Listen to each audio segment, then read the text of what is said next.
There's been a lot of nonsense from Republicans about masculinity. They think you have to be a tough guy. Now that Trump is president, you can say dirty jokes and that's okay. Charlie Kirk says Democrats have less testosterone than Republicans. I would love to have a study done on this. On young men, the lower their testosterone, the more likely they are to be Democratic. Democrats are not going to be able to win over high testosterone men because they're too self-directed. Give me a break, Charlie. I have no idea how much testosterone I have as a fighter pilot and astronaut, nor do I care. But I'm guessing it's not any less than yours as a TikTok influencer. It's confusing being a young man these days. They've been told that they're the problem, that they're evil, and they're the cause of so many of the issues that we had in the past. Just spend a few minutes on YouTube and you'll see pretty quickly how easily young men are exposed to this kind of trash. Especially all the feminists, if they were with their boyfriend and a man broke into their house, guess who they'd expect to go downstairs? Who do you think? Think they go themselves? Are they going to Afghanistan?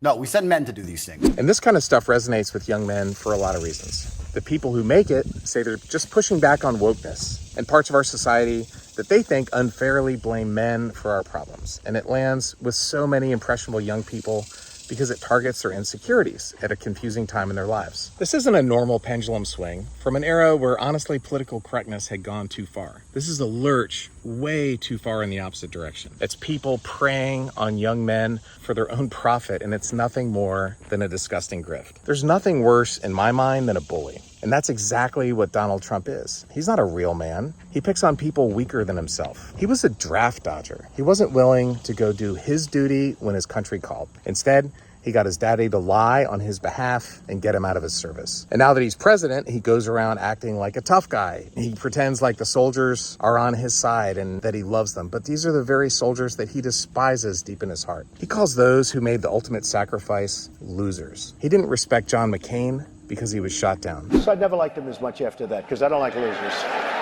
But Frank, let me get to it. He hit me. He's not a war hero. He's a war hero. He's a war hero. 5.5 years. He's a war hero because he was captured.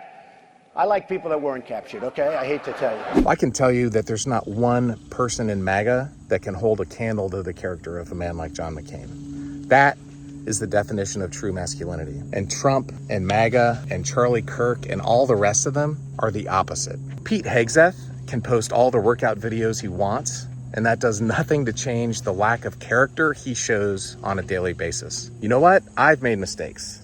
I've made a lot of them. Everybody listening to this video has made mistakes. Every human on earth has. Nobody's perfect. A real man admits his mistakes. He doesn't cheat at golf. A weak and pitiful man like Trump never, ever admits mistakes. He constantly lies and covers up his faults. He blames others for everything that goes wrong, and he constantly complains with grievance after grievance. So I've been asked, how do we engage with men? And from my perspective, I think there's one thing that really works. At least it does for me.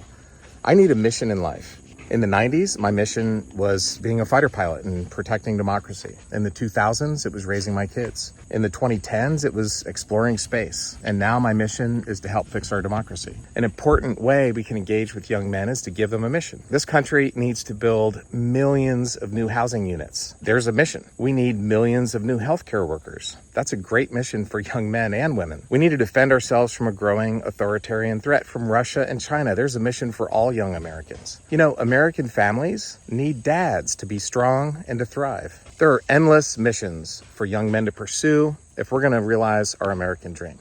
So let's let young men be themselves with an authentic masculinity, not this toxic MAGA junk. They'll be a lot happier, and America will be a lot stronger.